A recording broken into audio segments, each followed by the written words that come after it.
Alright, so because of the fact that over the last couple weeks we've been doing account reviews on Sundays, I've had quite a few people reach out to me on Discord asking for me to do an updated premium card guide in 2023 because I don't think I've done one of these since 2021. It's been quite a while and not much has really changed in terms of the amount of comic cards we have in the game. However, because of the fact that we now have swords, which is a new way for you to gain attack, I've been actually doing some contemplating and I'm possibly going to be revamping my set and going for a more hybrid comic card set, focusing a lot on defense and HP, since we have new ways to not only protect yourself in terms of keeping more of your defense, because in case you don't know, additional pierce cuts through your defenses. However, with swords, as you can see, it also decreases the amount of pierce damage you take, so that kind of allows you to retain some of the value of your defenses. So because of that, I'm changing around my comic cards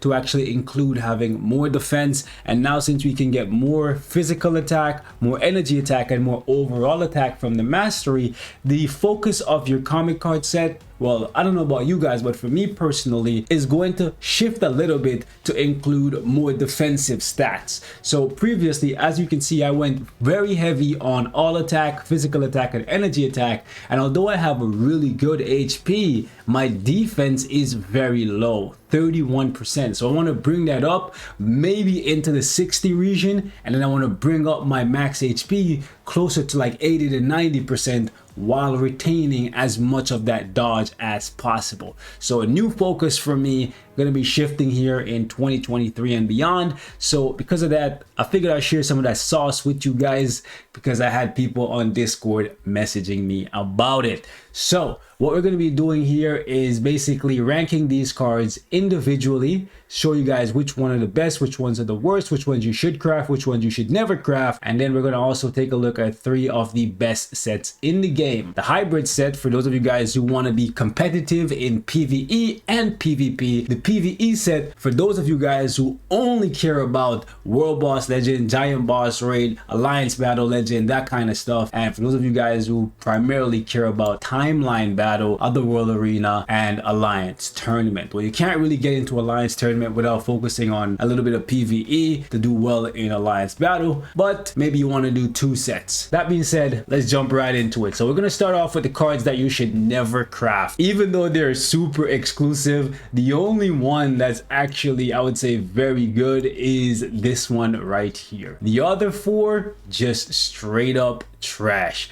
Another card that I see people craft all the time that is really bad is this Black Panther card. I have no idea why people still to this day craft it. Another card that I always see a lot of new players crafting is this Loki card here. Please do not craft this card. It is so bad. If you were gonna craft one of these Loki cards, it makes more sense to craft Loki number 2 over Loki number 1. It just gives you better stats. However, I put it in the mediocre category because it's around the same level as the Black Widow card, to be honest with you guys. Moving on to the very good category, we're gonna put the other Black Panther card, Black Panther 166. We're gonna put Spider-Man or Baby Spider-Man in addition to the Cable card. I forgot one that needs to go in the reroll fodder. This one right here, I still see people to this day crafting. I think it's borderline mediocre. It may not be as bad as these other cards down here, but it's still not very good. Speaking of very good, we're gonna go ahead and put this card right here for White Fox at the top of very good. Once upon a time, I would have put this card in the best in the game category. That is no longer the case. Best in the game really gotta go to these 2 cards right here. This card right here, once upon a time, I would put it in mediocre. However, with swords now existing, I gotta really reconsider its place in the meta, and I definitely gotta put it in the very good category. Another card that really glows up with the implementation of swords is this card right here for Scarlet Witch and Quicksilver. Once upon a time, I would put it down here in reroll fodder because we were just so attack hungry and there was realistically not really much incentive to chase more HP and more defense. Even this Crescent card is getting a glow up. Once upon a time, I would have put this card in the mediocre category. That is no longer the case. So in terms of their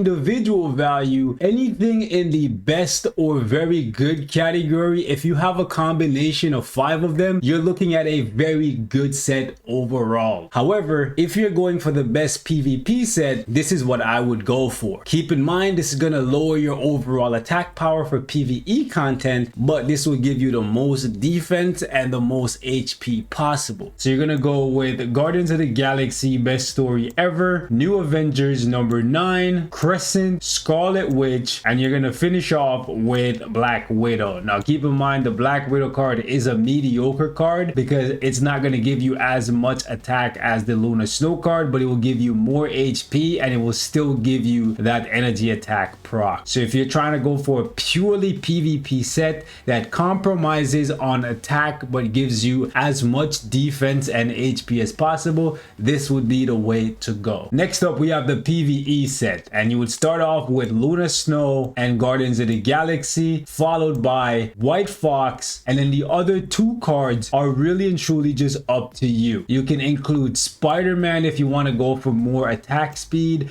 Cable if you need more cooldown, Black Panther if you need more critical damage, or if you want to have an easier time rolling for stats and you spend money on the game, the all new all different Avengers card is one for you to consider, because of the fact that the very base of the card gives you physical attack, energy attack, and all attack. So all you really have to roll for is quality and the additional random stats at the bottom here, versus if you were trying to go for Spider-Man or the Cable card, well, these cards, they come with the all attack, but you have to roll for the random stats to be attack as well. So this gives you a better starting foundation comparatively to these other cards, but they are relatively on the exact same level. Last but not least, we have the hybrid set. The hybrid set obviously is going to include Guardians of the Galaxy Best Story Ever and Luna Snow. In addition to that, we would have Crescent, Scarlet Witch, and New Avengers number 9.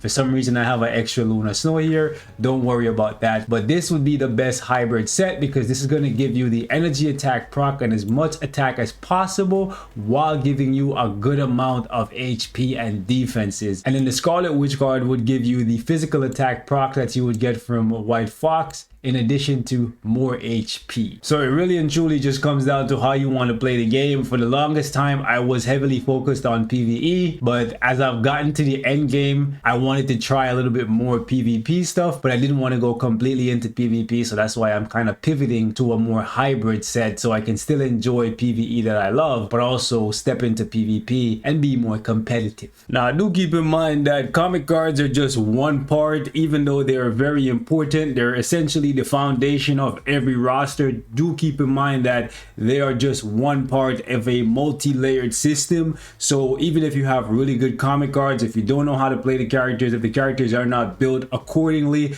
you're still going to struggle, whether it's in PvE or in PvP. Now, with that being said, I'm going to wrap up the video right here. I know some of you guys might be really shocked to see me rank the Crescent card so highly, but as of late, I've been looking at the fact that defense, attack, and HP don't have a cap. You can have as much as you can fit in your card set. However, when it comes to stats like critical damage, ignore defense, skill cooldown, and all these other stats that you build into your characters, there's a finite amount that you can have, and it's so easy to get to the cap, and in some cases, in a lot of cases, be well over the cap. Like for example, on my Thor here, we have 23% more ignore defense that I need. That's 23% that I could put towards some other stats. Same goes for attack speed, same goes for critical rate, same goes for critical damage, same goes for dodge. Now imagine if I could have taken all of those extra stats and pump all of that into attack. Now it would be almost impossible to do that, but the point still remains. There's a lot of characters that I have because of the fact that I went so heavily into a PvE set that ended up with way over on certain stats. Like for even Colossus, like I don't even have him built that well. He's over on attack speed. somebody like, I don't know, my Namor, for example, way over. So lately, because of the fact that I'm in the end game right now and there's really and truly not much more left for me to do, and I'm like, where can I take stats from and put elsewhere? Like example 1, attack speed plus 44%. I don't need that much. I can easily take some of that off and put it somewhere else, like into my defense. And the easiest way for me to do that would be to eliminate this Spider-Man card, because as you can see, I have 5% attack speed coming from there. That is useless to me because pretty much all of my characters, even ones that are like at level 70 that I have like no bills on them, like for example, like why does my Nick Fury have max attack speed well over, even though this character isn't even a DPS? He would never be attacking in the first place. So things like these is why I'm going back and I'm like, the Crescent card looks really good because I can give my characters way more attack, HP, and defense in place of useless stats that I'm way over on.